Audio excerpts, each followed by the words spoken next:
70 ans après le couronnement de la reine Elisabeth II, les Britanniques vont assister à celui de son fils, le roi Charles III, le 6 mai prochain. Le palais de Buckingham Palace a dévoilé le programme des 3 jours de festivités. Et le moins que l'on puisse dire, c'est que ce sera grandiose. Le palais de Buckingham Palace a révélé ce samedi 21 janvier les premiers éléments du programme du couronnement du roi Charles III, qui aura lieu le 6 mai prochain à l'abbaye de Westminster. C'est à cet endroit que le couronnement et les funérailles de sa mère, la reine Elisabeth II, ainsi que le mariage de son fils William et Kate Middleton ont eu lieu. La cérémonie de couronnement, diffusée sur la BBC, sera célébrée par l'archevêque de Canterbury, Justin Welby, le chef spirituel de l'église anglicane. Le roi Charles III se verra remettre sur la tête la couronne de Saint-Édouard, tout comme sa défunte mère.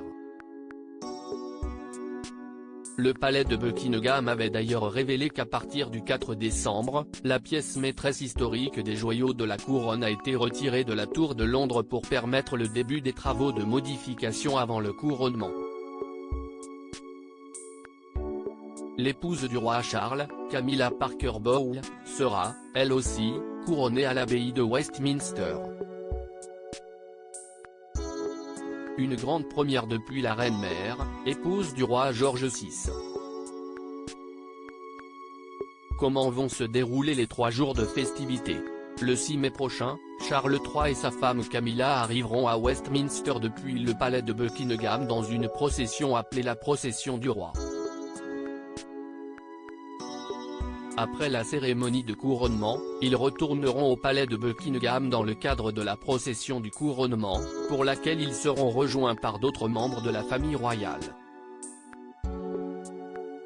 Et pour conclure cette première journée de festivités, le roi et la reine consort, accompagnés de proches, apparaîtront au balcon de Buckingham pour saluer la foule.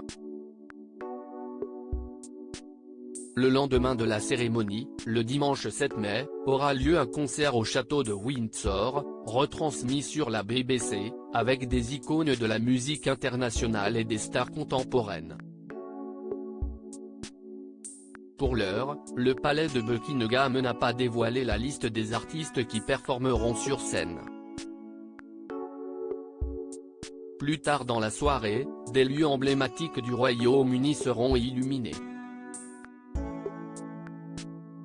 Les Britanniques seront également invités le 7 mai à participer au grand déjeuner du couronnement, des fêtes de voisinage pour célébrer l'amitié.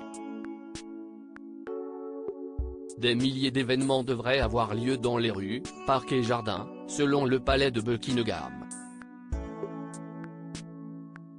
Le lundi 8 mai, qui sera un jour férié, le peuple britannique sera encouragé à faire du bénévolat. Une démarche qui vise à rapprocher les gens et à créer un mouvement de bénévolat qui durera le week-end du couronnement. Qui sera présent à la cérémonie de couronnement? Si sa mère, la reine Elisabeth II, avait vu les choses en grand en invitant plus de 8000 personnes à son couronnement en 1953, le roi Charles III quant à lui, en conviera beaucoup moins. Selon l'Express UK, seulement 3000 personnes seront présentes à l'abbaye de Westminster.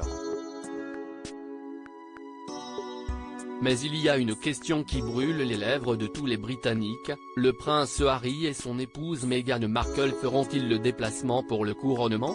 Pour l'heure, le palais de Buckingham n'a pas indiqué dans son communiqué si le duc et la duchesse de Sussex, qui vivent désormais en Californie, seront présents. Il faut savoir que la date du couronnement tombe également le jour de l'anniversaire de leur fils Archie. Article écrit en collaboration avec C-Media à lire aussi les premiers billets à l'effigie de Charles III dévoilés. Et il y a une grande différence avec sa mère, Elisabeth II.